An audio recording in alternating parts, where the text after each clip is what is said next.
Ladies and gentlemen, boys and girls, on this video right here that I posted earlier this week, I said if we get 1,000 likes, I would call my good friend Donald Trump and have him pump the market. Unfortunately, we didn't get 1,000 likes. But because I do all my work for the greater good, I called Trump anyway and had him pump the market. You're welcome, by the way. And on the phone, he shared some mission-critical intel. He said that all red days were the fault of Joe Biden. He also said that next week he's going to fire Jerome Powell and he's going to elect me as the next Fed chair. So as your most likely upcoming Fed chair, be prepared for number 1, rate cuts, number 2, QE, and number 3, a massive S&P 500 buyback program. We will buy back $200 billion worth of SPOOs and bonds every month to ensure the complete extinction of bears. So get ready for a bull run of the lifetime, markets to the moon, no bear left standing. Stay tuned and let's make the markets great again. Welcome everybody to the Daily Recap Show where we talk about stocks and the financial markets. My name is Chase. If you like this video, please subscribe, hit that notification bell as well as the like button and leave a comment for the algorithm. Let's get into it. This is the daily heat map of the S&P 500 and US stocks jumped on Friday with the S&P 500 notching its longest winning streak since November 2004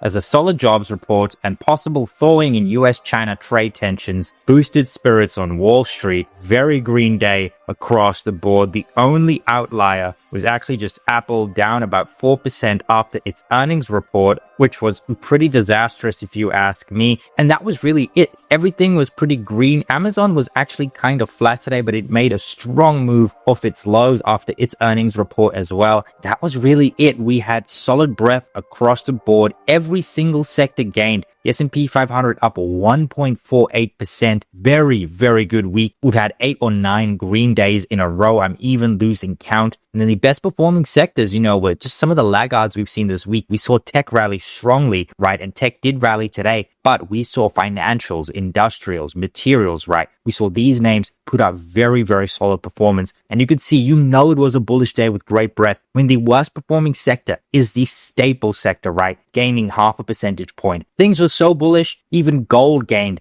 today up 0.17% as trade tensions are thawing. That is telling you everything you need to know. What we saw today was sort of just money sitting on the sidelines coming into the market. In fact, that's what we really saw this week. We just saw, money coming and flowing back into the markets. And that is why things were just really, really bullish. And I honestly thought we were going to get risk off into the weekend. I was wrong about that because we actually saw a risk on move. I mean, just look at large cap growth up 2.3% today, but it was just risk on everywhere because even smalls gained, every single factor and size segment was up in excess of 2%. Mid caps saw very, very solid performance. Same with large caps. It was a very, very solid day through and through. And the reason for that is because we got this easing of trade tensions. China came out, they stated that the US has reached out for trade talks per Bloomberg. There was this whole he said, she said situation going on. That is now completely done. China and the US are officially talking, and that's why the market rallied. And you see, at the end of the day, the easing of trade tensions is what will move us higher. What also really, really helped today was just the non-farms print. It came in significantly better than expected. Now, I think the whole market was expecting a very weak non-farms print based on what we saw with ADP because private payrolls was kind of lackluster, but non-farms 177,000 versus 130,000. The unemployment rate came in line at 4.2%.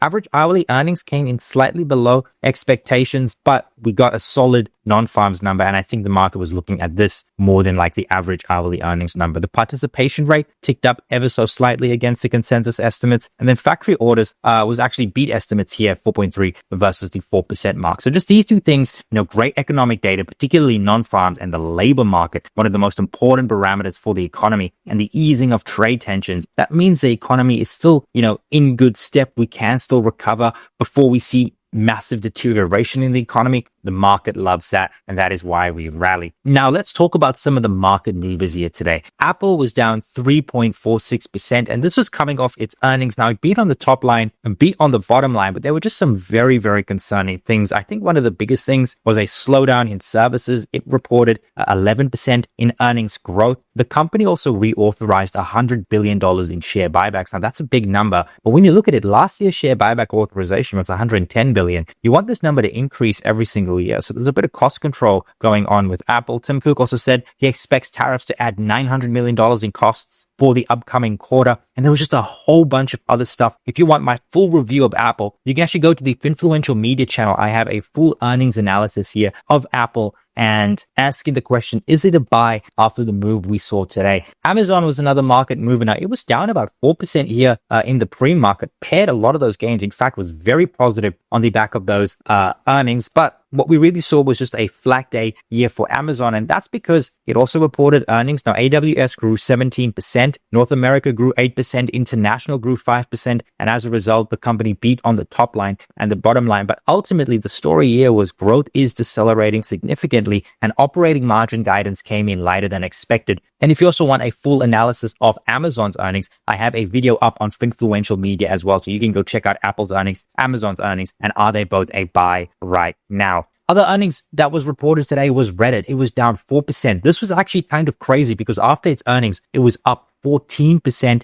down 4% on the day. Absolutely insane. It beat on the top line, it beat on the bottom line. Daily active users increased 31% year over year. It actually raised its Q2 guidance, but I think with this stock, the reason why it sold off was because of valuation. It trades at a 200 PE ratio. And even if you have the amazing earnings that Reddit did have, valuation matters at the end of the day. Airbnb also reported its earnings, and this was very, very interesting. They actually reported great earnings, re-accelerated growth. But something to note, the Airbnb CFO, he had something to say about what's happening in the US tourism market. He said, we absolutely have seen a decline in popularity of foreigners coming to the US as tourists. Airbnb says that international travelers are increasingly skipping visits to the US, an indication that President Trump's trade war may be impacting consumer preferences. So I thought that was very, very interesting. Nonetheless, the stock was up. Great earnings from this company. Not so much so for Block. This stock was down 20% today after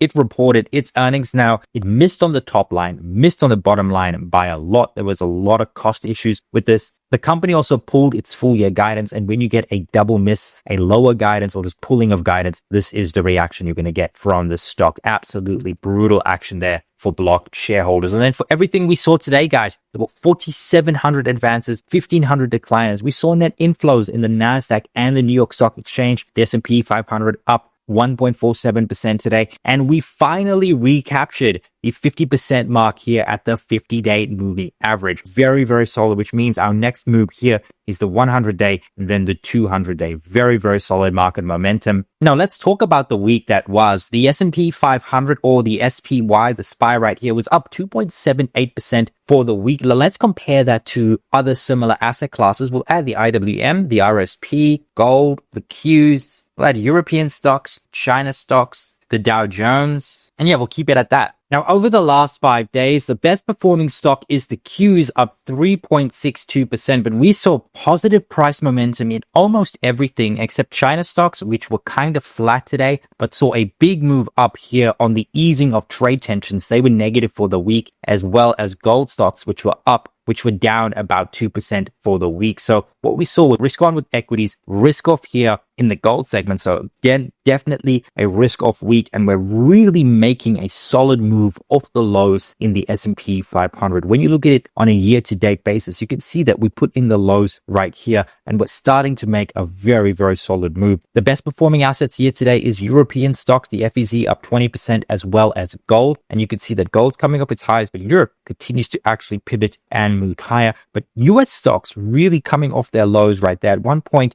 stuff like the IWM, stuff like the Qs were down 18 to 20%. We're now in the mid-single digits down for the year. If we continue to see momentum next week like this, we could definitely turn positive as early as next week, but that's all going to depend on a whole range of factors, particularly trade tensions as well as earnings. We do have a big week of earnings, not as big as this past week, but still a very, very contentious week of earnings. Now, talking about what actually happened today in the market, you can see the S&P 500, the NASDAQ 100 were up 1.5%, but the IWM taking the cake up 2.25%. We're seeing mixed price action here in the after hours, but a very, very solid day. You couldn't fault the market. Clearly, today was just a risk-on day in Europe, in China as well. Solid momentum across the world, globally, very, very solid day. And we continue to see volatility tick down roughly at about the same. That's something we actually expected. Yields did tick up That is a little bit of a concern, and the dollar did weaken ever so slightly. As a result, bonds fell, Bitcoin gained 0.5%, gold was flat, silver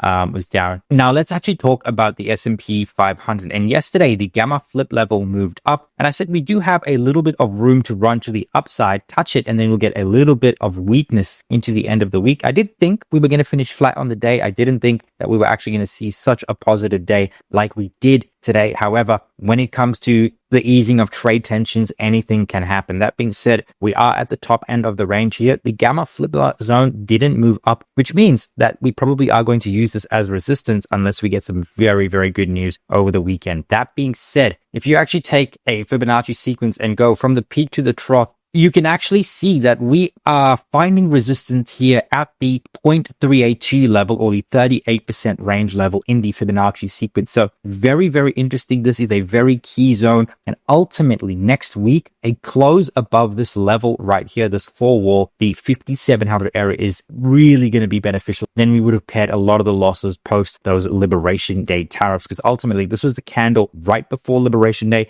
and Trump announced it in the after hours. And the next day we gapped down, moved lower. The next day, gap down, moved lower, and then we ultimately put those lows in and retrace. And we've retraced a significant portion of the move. So next week, what do you guys want to expect? It's very, very obvious. We want to see a very solid day, a close with volume above the 5,700 area. If we get that, we likely go ahead and target, the 5,800 areas into the end of the week. That's ultimately our target for next week. Close above 5,700, aim for 5,800. However, if we do find resistance here, we've had a very solid run this week. I wouldn't be surprised if we do see a little bit of weakness to kick the week off. Ultimately, you don't want to predict what's going to happen. You want to just react to the market momentum. See if we get a close at 5,700 on Monday or not. And then that'll tell you the path for the rest of the week. Very similar situation in the NASDAQ 100. Look, the 20,294 area, this line right here, is ultimately what we want to close above. Close above there, we're going to see higher levels. If we actually fail this level, we can actually move back to the gamma flip, call it the 19,000 area. Very easy trade. Don't try to predict, just react and wait for the market. Let it show its hand. The IWM, the RTY, actually broke above the core wall. It didn't move higher, so we're waiting for this to move higher next week. And that's very, very interesting. That's very, very bullish. Ultimately, I said yesterday, a close above 2,000 would be very bullish. That is bullish. And our next target is the 2,150 area here for the IWM. And as long as we actually hold, I would say probably the 1950 areas, anywhere like in here, if we could pull back, find support here and go from there, that would mean trend continuation. All of these indices look very, very solid, and they're still, 5, 6, 7% off their highs and still negative year to date. So there's still a lot of momentum that we can capture even after the rally we've had this week. Bitcoin continues to do what Bitcoin is supposed to, and that is follow global M2 money supply, up about 0.5 percentage point today. Any pullbacks in Bitcoin, any weakness by those dips, we still have a long way to go to get to the top end of the range, but we are very close to breaking above that $100,000 mark. Gold continues to see weakness right here, showing a little bit of resilience with the bulls today. We did see a little bit of a wick. However, a little bit of weakness. It does look like we are in a daily downtrend. And I think our first major level of support is going to be this 3150 area right here. It's where, we actually used it as resistance right here and then shot up to these all-time highs. So I would say look for more weakness into gold, especially as risk assets continue to outperform. And diving into sentiment, this is the fear and greed index. And guys, we are officially in neutral territory. After the rally we've seen in the last couple of weeks, coming off the lows, we've moved from peak pessimism where we were in extreme fear, looking at a 2 handle in the extreme fear zone. In this index, it was so scary where we were after Liberation Day, but we've moved from this zone right here at the 2 level all the way into fear, all the way into neutral territory. Now it's time to get serious. The S&P 500 has retraced 50% of the drawdown. That's why we're about at the 50% mark in the neutral zone. This is where push comes to shove. And now it's really up to the bulls for us to push into greed territory. And that will mean the lows are more than certainly in.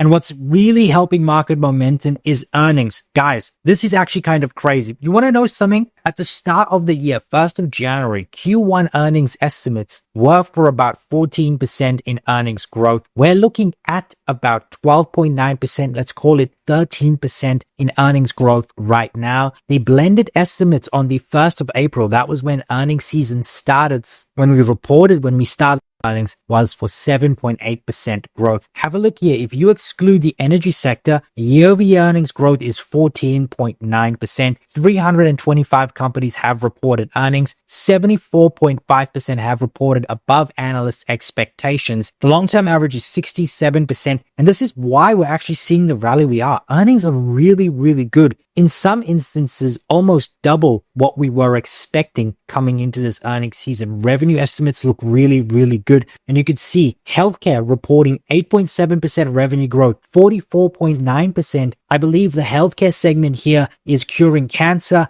AIDS, and bringing people back from the dead. Absolutely unbelievable to see that type of growth. Com services, 30% growth. Technology, 18% growth. Utilities, 9%. Now, the caveat is materials, consumer staples, real estate, energy. These are all seeing a negative earnings growth, but not necessarily here on the revenue side. In fact, materials is the only sector with negative revenue growth for this quarter. Really, really good earnings. And I think it's probably going to get better. We might just finish this earnings season with 14% growth. However, Q1 earnings doesn't matter, and what really matters is the macro. Yesterday, I showed you the evolution of the Atlanta Fed's GDP Now estimate. It was at about 2.5%. That has come down and normalized to the 1%, roughly in line with the blue chip consensus, slightly above consensus, but roughly in line. Now, if this continues to fall, let's assume we go into negative territory. That would be below the zero line right here. If we do report another negative quarter in GDP growth, that would mean we are in a technical recession. A recession is 2 consecutive quarters of negative GDP growth. And in a recession, the S&P 500 tends to see a median drawdown of 24%. Now, the S&P 500 at its absolute trough saw a drawdown of about 22%. So you could historically say the lows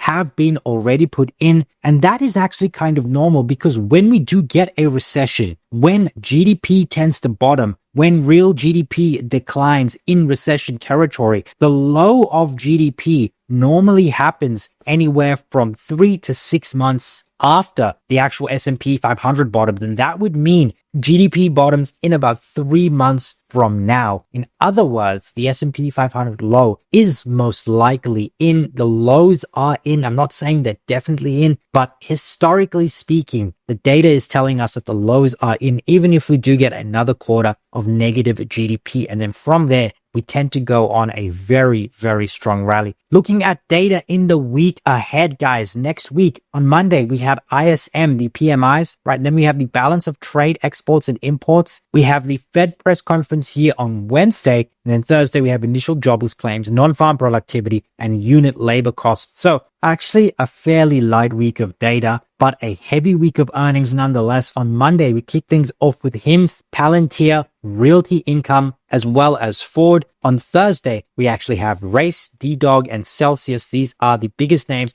but we also have Lemonade, Marriott, Doc N, Marathon Petroleum, and after the close, we have AMD, Supermicro, Rivian, Arista Networks, Tempest AI, Upstart, Lucid, A-Lab, a very, very big day here on Tuesday. On Wednesday, we have Uber, Disney, and Novo. Those are the biggest names before the open. After the close, we have Arm, App, Oxy, Carvana, DoorDash, Fortinet, Axon. Not magnificent 7 big names, but stocks that can definitely move their sector. On Thursday, we have Shop, Qubits, Frox, Brookfield, Peloton, Yeti, Coin, Rocket Lab, The Trade Desk, Cloudflare, DraftKings, TMDX, Marathon Holdings, and Affirm. So a very, very big week in the week ahead. So be prepared for volatility. But if you've made it up until here, thank you so much for watching. If you like this video, please subscribe, hit that notification bell, as well as the like button, and leave a comment for the algorithm. Cheers.